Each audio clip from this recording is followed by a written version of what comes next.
Welcome back. So I've rated many character archetypes in Honkai Star Rail, but there is one I haven't rated yet, and that is debuffers. I wanted to wait until Jiaoqiu came out, but we already have everything we need to know about his kit. Before we start, if you are indeed going to pull for Jiaoqiu or Yunli, then head over to my friend Jiaoqiu's channel where he gave quick guides and overviews for both Yunli and Jiaoqiu, where you will also learn everything you need to know. You should also join the Express Train Discord server where you find both me, Jay, and a few other great CCs where you'll have all the available future information about Honkai Star Rail. Other than that, like, comment, subscribe, and let's get onto it. So, let's get the rules out of the way. In my previous rating videos, I rated a bunch of characters that will be in this video as well. However, I rated them based on different attributes. This video is solely focused on debuffs. Not damage, not DOT, not survivability, just the ability to debuff the enemy.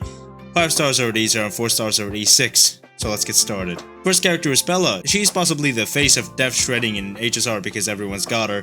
Pela's a very good 4-star character. She is definitely worth investing a lot into. That being said, she is very easy to build too. She can reduce around 40% defense with her ult and 20% with her technique for 2 turns. Her skill at E4 also decreases ice resistance, making her a good option for Jiaoqiu. Overall, Pela is one of the best debuffers in the game, and combined with the Luca icon, she also gives Aventurine a good amount of stacks for her burst. The thing I would nitpick about her is I wish her skill reduced resistance in general instead of just ice. For that reason, I'll just give her a 9 out of 10.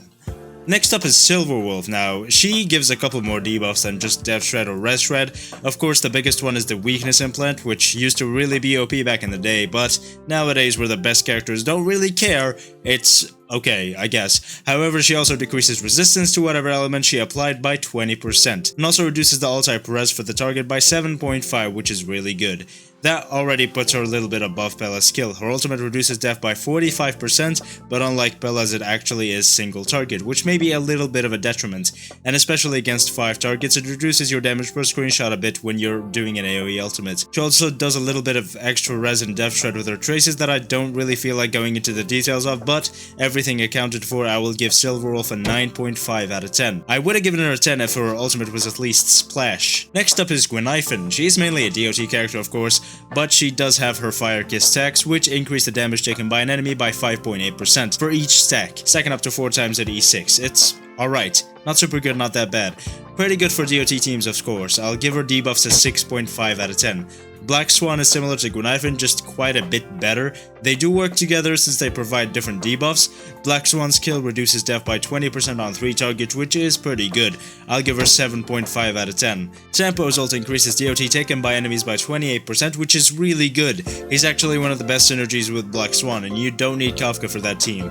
Sampo and Gwenaifen are very similar when it comes to overall kits, but Sampo's debuffs are slightly better. Or I guess, slightly better in certain situations. 7 out of 10.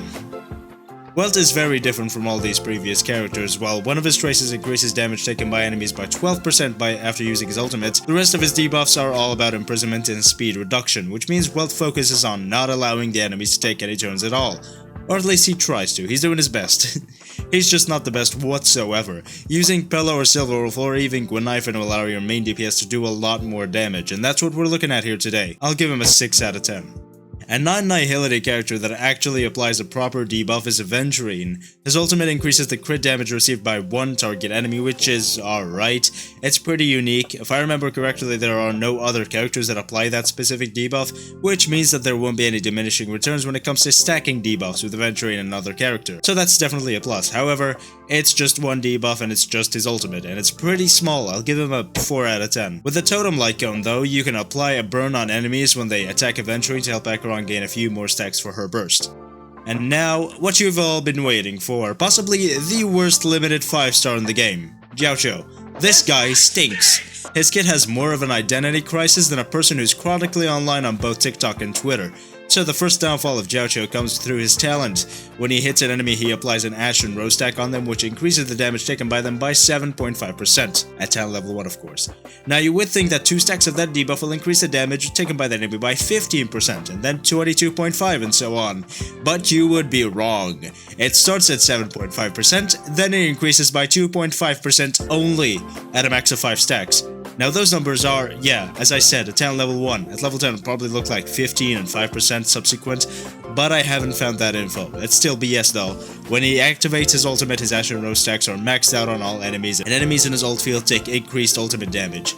His Astronaut stacks also count as DOT, which makes him kind of a glorified Gwenifin. Now he allows Acheron to gain stacks a little faster than other characters, but investing in a new 5-star character when Pela already performs very similarly, Silverwolf is probably just better, and Gwenifin already does what he does just a little worse, it's kinda yikes. He was really good, but they nerfed him to hell.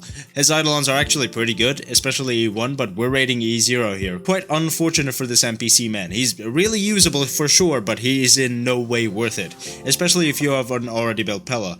He's worse than Silverwolf, better than Gwenifin. I guess I'll give him an 8 out of 10. As an overall character, when compared to all other 5-star characters, he is most definitely the worst investment as a limited 5-star character. That's right, even worse than Jingyuan. Jingyuan mains prevail. Alright, that's it. Thank you for watching. Like, comment, subscribe, all that good stuff. Make sure to check out Jiaoqiu's channel. He's a great TC and a great friend. Join the Expression in Discord where you'll find more great TCs and friends, and of course more content just like this. And I'll see you next time.